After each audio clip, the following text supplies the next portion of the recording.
Bonjour, c'est Colonel Silla, chef de mission OMPO, c'est l'Institut européen pour la conservation des oiseaux sauvages et de leurs habitats.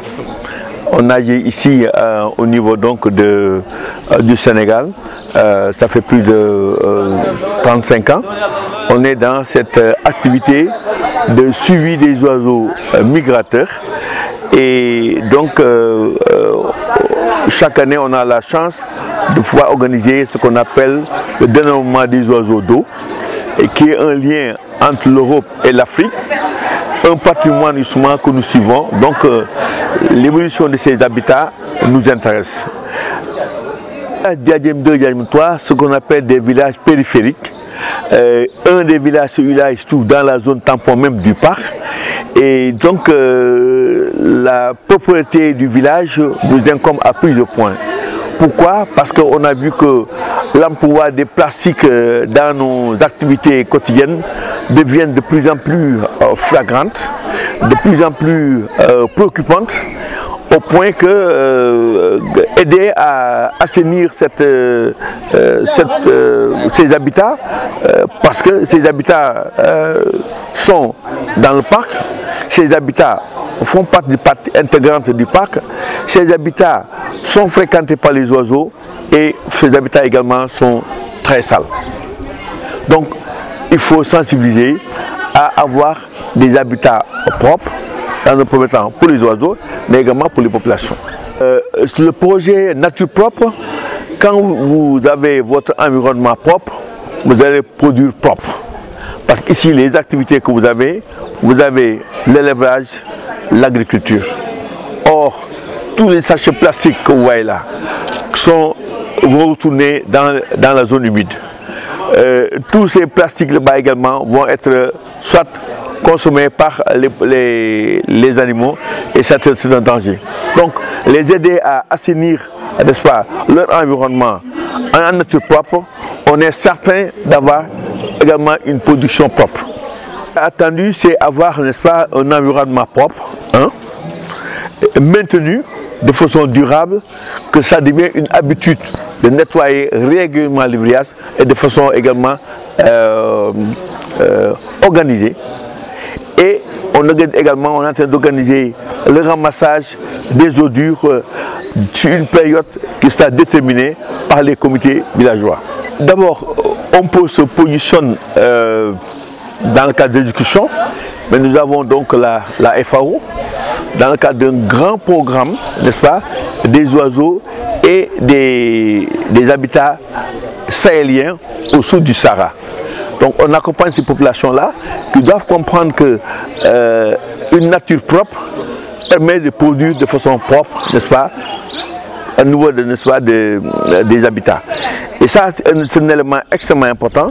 Si vous ne le sensibilisez pas, on jette n'importe quoi, comme vous avez vu à l'entrée du village, ça c'est pas joli à voir. Or, rappelez-vous que le Djoudj, c'est un parc les plus importants sur le plan ornithologie. Quand des trucs se passent et qu'on va donc sous ces déchets de plastique à l'entrée, ça ne fait pas bonne presse. C'est pas joli à voir, hein? Et en ce moment-là, on tue une économie extraordinaire qui est l'écotourisme. Vous ne pouvez pas développer un écotourisme quand vous avez un habitat complètement propre. Donc, nature propre, production propre. Le mot de la fin.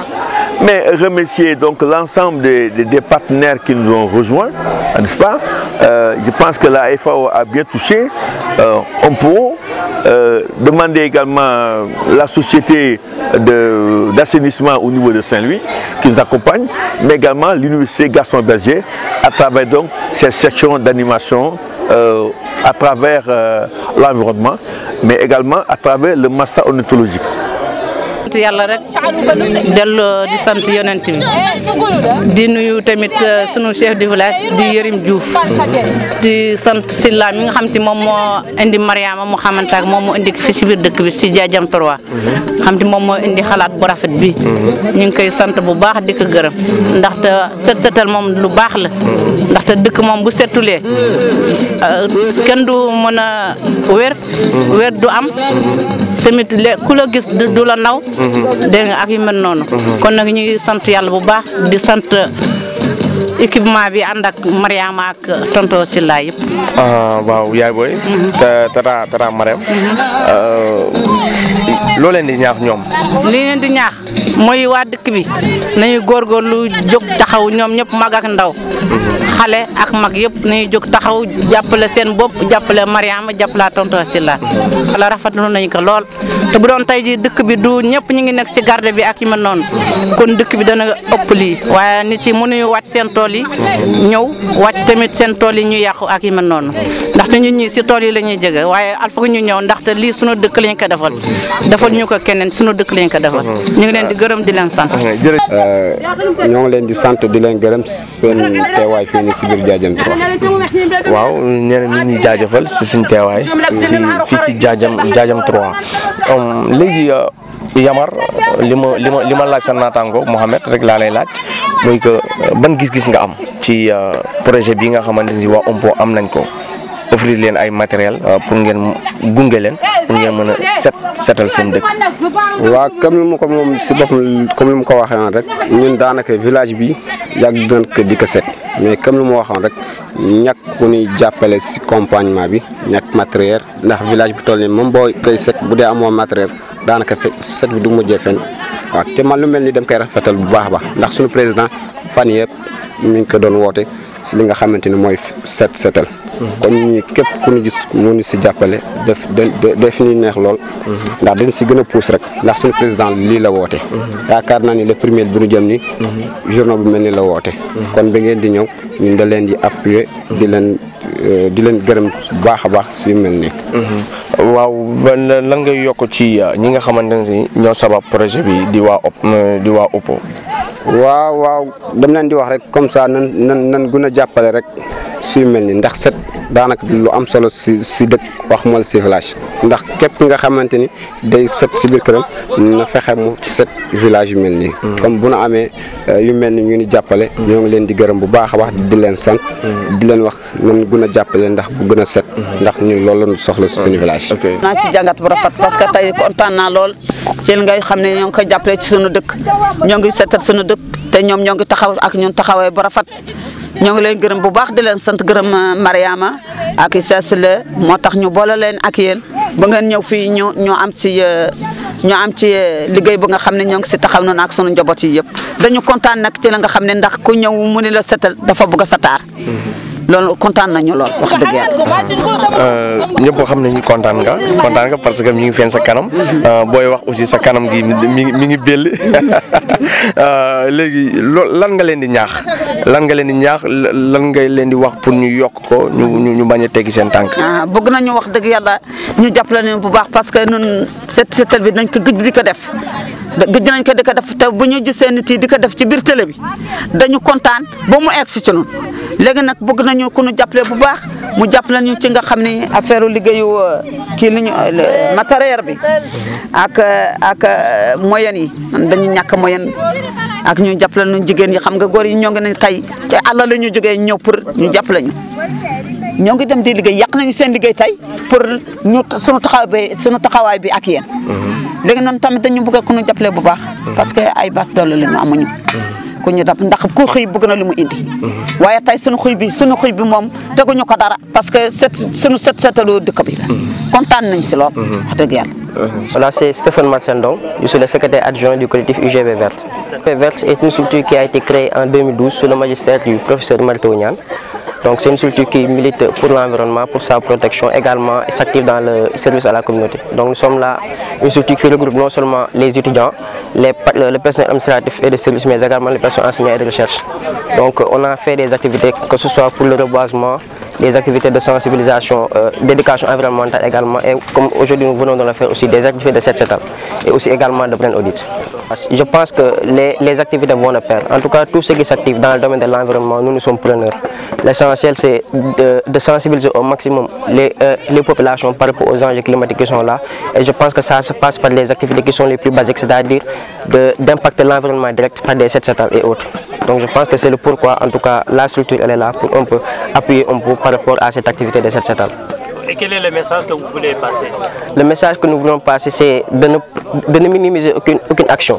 Parce que c'est à travers les actes qu'en tout cas les autres seront sensibilisés. Donc il ne faudrait pas minimiser ces petites activités de cette étape, parce que toute révolution commence par une chose évidente. Et la chose évidente, c'est peut-être les activités qui commencent par 2, 3, après ça sera 1000. Ça va impacter la nation et peut-être dans le domaine sous-régional. En tout cas, la seule chose que nous demandons, c'est de commencer petit à petit, quoi. Voilà. Merci beaucoup. Je vous en prie. Malla Mohamed Diop, jeune patriote. ci village bi Diadiam 3 laa dëkk. waaw léegi nan nga gisee initiative bi nga xamante ne si waa OMPO am nañ ko gunge leen offrir leen ay matériel ay pelle ay râteau ay balai pour jàppale leen gunge leen ci set setal bi nga xamante ne si amal nañ ko tey fii si Diadiam 3 nan nga ko gisee. waaw initiative bi moom initiative bu rafet la yàgg nañ ko di ko xaar ndax ñun yàgg nañ di def ci ay set setal mais doonu am problème manque de matériel yooyu noonu. waaw initiative moom wax dëgg yàlla initiative bu rafet la yàgg nañ di ko xaar tamit di leen ñaanal yàlla jàmm rek. te loolu séentu yàlla na yàlla may leen ko rek. dem leen di leen di wax fu nu jàpp foofu la. foofu la ba fu nu teg seen taak foofu la bu nu teggi. waaw ndax lu mel ni moom baax na si dëkk ndax ñun setal moom ñëpp dañ ko soxla si village. village ñëpp bëgg na ku nekk bëgg na village am set. ku nekk ñaan na yàlla am lu mel ni. te ñun tamit comme ay jeunes lañu. bëgg nañu suñu village bi set. lii rek lañu bëgg. te di leen wax li ñu def nii lu baax la. lu baax la trop. ok li ñu def nii lu baax la kenn werenteetu ko parce que set yàlla moo ko njëkk a bëgg ndax yàlla moo ne an-nadaafatu minal iman. waaw ndax set bokk na si gëm yàlla. waaw wal wasaxu mina seytaan. kon salte yàlla bëggu ko. maaleykum salaam. waaw awa nan nga gisee initiative bi nga xamante ne si waa OMPO am nañ ko fii si dëkk bi nga xamante ne si moo di Diadiam 3 nan nga gisee initiative bi.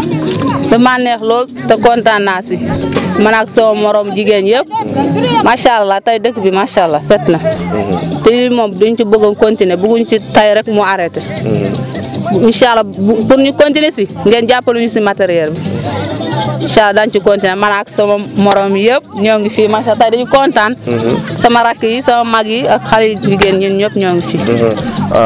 ok yow léegi bon lan ngay yokk waa OMPO lan ngay yokk ñi nga xamante ne ñoo dëjmal projet bi bu am solo bi di set setal ñëw ba Diadiam 3 organiser fi set setal lan nga leen di yokk maanaam lan nga leen di ñaax pour ñu bañ a teggi seen tànk. pour lii ñu continuer si rek loolu laa leen si yokk. ñu continuer si. waaw buñ ci jàppale moom dëkk bi dina set ndax tilim na lool. tey moom macha allah dañu kontaan. ndax suñu tool yi ñoo ngi ne. picc yi tey dañ ko jeexal. waaye lii jaral nañ ko. waaw léegi nag na continuer waaye bu ma arrêté kontaan nañ si lool. Bon, je m'appelle Charles Siméon Colli, étudiant en master ornithologie, conservation et développement. D'accord. Et parle-nous un peu de la structure OMPO. La structure OMPO, c'est une association de droit française qui œuvre dans le delta du fleuve Sénégal et dans le paléarctique arctique, c'est depuis la Russie jusqu'en Afrique. L'activité, c'est de surtout lutter contre les déchets plastiques parce que le village est dans la zone tampon du Djoudj. Alors, les déchets plastiques impactent beaucoup dans le parc et d'où l'importance du nettoyage à partir de ce village. Et maintenant que vous avez commencé à réaliser telle activité, qu'est-ce que vous attendez de la population? De la population, on fera surtout en sorte de les former dans le cadre du triage, qu'ils essaient de trier les déchets et surtout de ne pas mélanger les matières organiques avec les déchets plastiques, pour que après qu'on puisse en tout cas transformer les choses. On peut faire avec le plastique beaucoup de choses, par exemple créer des tables bancs, par exemple des sacs et beaucoup d'autres choses en fait. En tout cas, remercier tout le monde pour leur présence et aussi encourager les gens à œuvrer pour le bien de l'environnement. waaw d'abord damay présenter wu rek d'abord maa ngi tudd Boutia Diagne ma nekk le président des jeunes de Diadiam 3 responsable politique mais aussi notable du village. donc initiative ba nga xamante ni waa impôt def nañ ko fii au niveau du village de Diadiam 3 dafa nekk benn initiative ba nga xamante ni bu baax la te ñoo ngi si am mbégte bu mag a mag a mag mbégte ba nga xamante ni am na commencement mais amul fin waaw sëñ Boutia di représentant politique di président des jeunes du village Diadiam 3 c'est bien léegi lan ngay yokk waa Ompo lan ngay yokk aussi ñi nga xam ne ñoo dëjmal projet bu am solo bi. waaw waa Ompo moom ñoo ngi leen di santaat di leen gërëmaat di wax ni li ñu def fii au niveau du village de Diadiam 3 bu doon suñu sago du nekk tey sax mu nekk la xam si lu continuer la parce que duñ si gis suñu njëriñ parce que ku ñëw jàppale la si affaire set setal loolu desatu la dara parce que ku la wala ñëw na ku la wax sangul sa taar la lu bëggal mais tamit ku ñëw jàppale la si set setal sa taaru dëkk la bëgg kon maanaam initiative bi dafa nekk initiative ba nga xamante ni ñoo ngi koy rafetlu bu baax a baax te bu doon suñu sago du doon tey kese waaw bu doon suñu sago muy continuer à chaque fois wala à chaque mois bu doon mënul nekk à chaque semaine bu doon suñu sago chaque mois moo am ci village bi duñ koy organiser ñun d'habitude ak duñu organiser set setal mais xam nga set setal boo amul yenn moyens yi doo ko mën a def parce que loxo yi neen du def set setal parfois am na ay jeunes yi nga xamante ni ñoom engagé nañu parfois duñu ñëw jëpp ci benn côté ci dëkk bi def nettoyage bi dégg nga mais nekkul nga xamante ni lu continuer la parce que amuñu moyens yi amuñu matériel yi bu ñu amoon tey ay matériels yi nga xamante ni comme matériel yu ñu am tey à chaque fois mën nañu di def set setal chaque semaine mënoon ko def wala chaque mois mënoon ko def mais nag moyen bi moo tax duñ ko def de temps en temps. léegi sëñ Boutia léegi da ngay daal di dugal sa kàddu bu mujj. waaw sama kàddu bu mujj bi mooy di delluwaat rek di sant waa impôt di sant aussi dëkk bi xale yi génn jigéen ñi surtout jigéen ñi macha allah génn nañu en masse xale yi tamit ñu fi nekk génn nañu en masse te dëkk bi de set setal bi dafa ñëw si benn contexte mooy contexte tool yi bu doon du tool yi avec dëkk bi daanu génn teel ñëpp daanu génn mais contexte tool yi moo tax xam nga ku nekk xam ne tool am niveau bu mu toll nii tey picc yi moo tax ñu bëri ñoo ngi si tool yi donc di leen gërëm di leen sant bu baax a baax. Asalaamaaleykum tout le monde maa ngi tudd Aïcha Abdou Tewo Faye je suis membre de l'association Zéro Déchet Sénégal association Zéro Déchet Sénégal di association boo xam ne c'est une association à but non lucratif qui milite pour la réduction des déchets et pour la protection de l'environnement en quelque sorte parce que réduire les déchets c'est protéger l'environnement muy association boo xam ne dañuy bëgg di def ay activités yu bari di sensibiliser nit ñi ci réduction des déchets ñu mën a réduire surtout déchets plastiques mooy suñu principal parce que déchet plastique moo nekk déchet boo xam ne mooy principal déchet bi gars yi di produire boo gisee ci Sénégal dëkk bi yëpp laay wax sax nag en quelque sorte boo xoolee loolu la association Zéro Déchet Sénégal di def ci dëkk bi. naturellement qui dit réduction des déchets dit protection de l'environnement dit pour préserver l'environnement donc moo tax waa Ompo bi ñu waxee que ni dañoo am benn activité de set setal nous n'avons pas hésité à venir pour participer parce que c'est une occasion pour nous de sensibiliser les gens sur le zéro déchet et de mieux pérenniser les activités que nous faisons tout au long de l'année.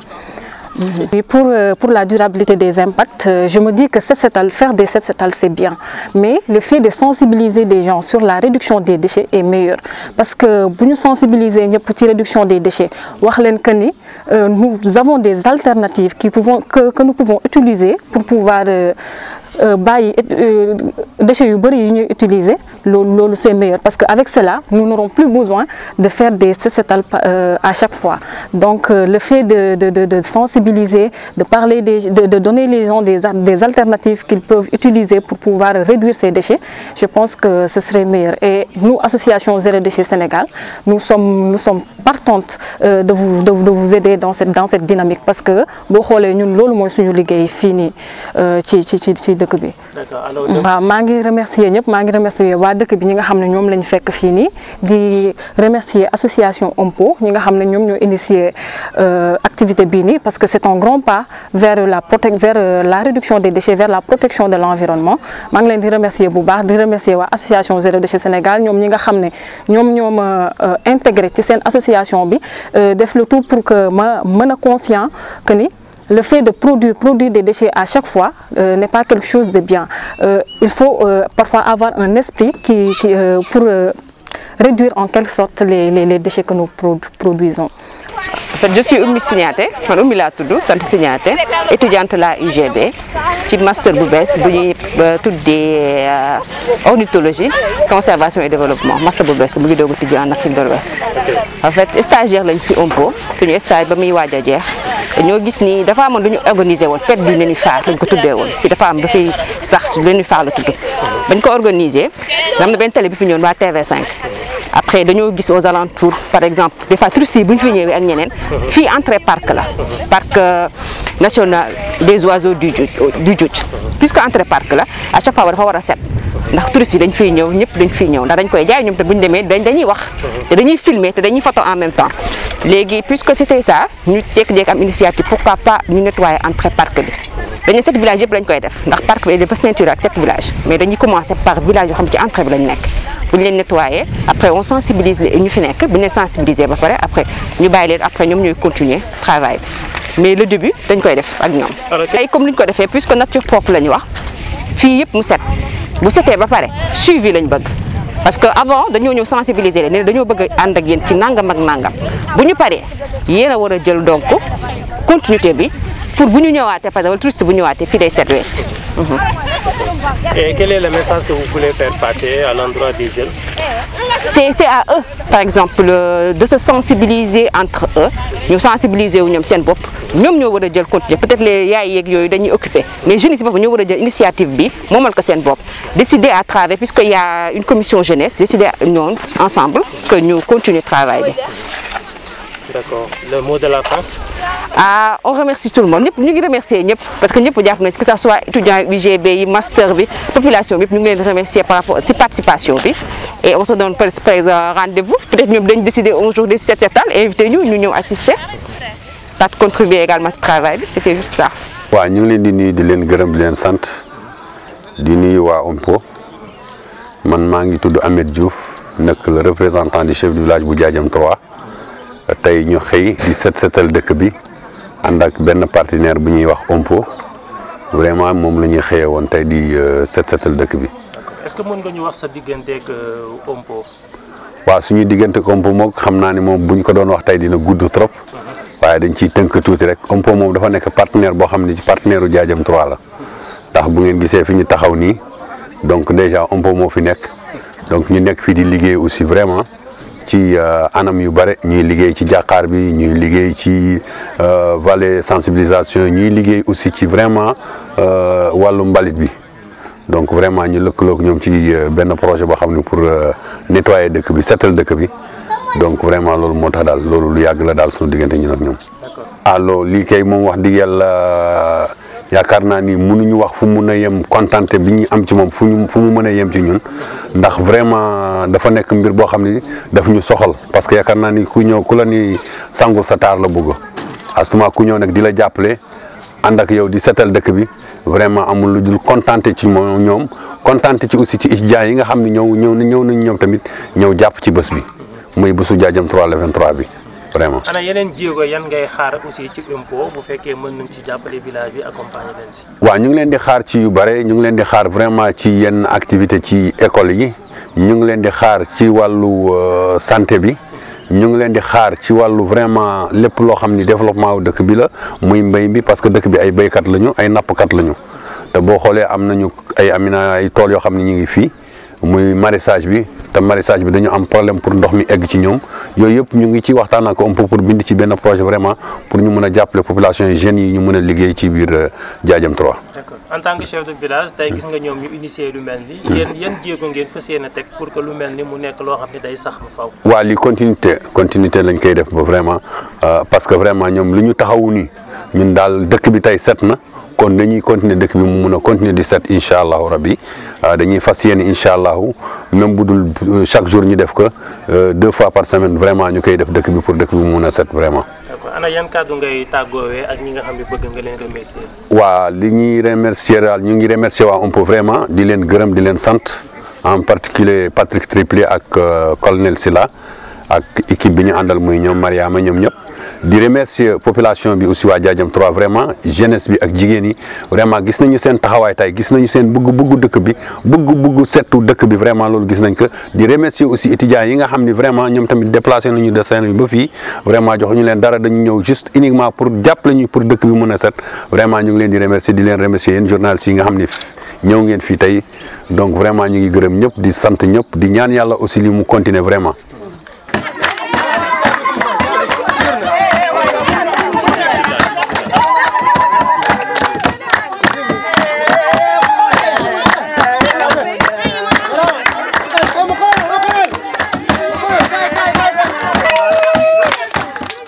Vamos,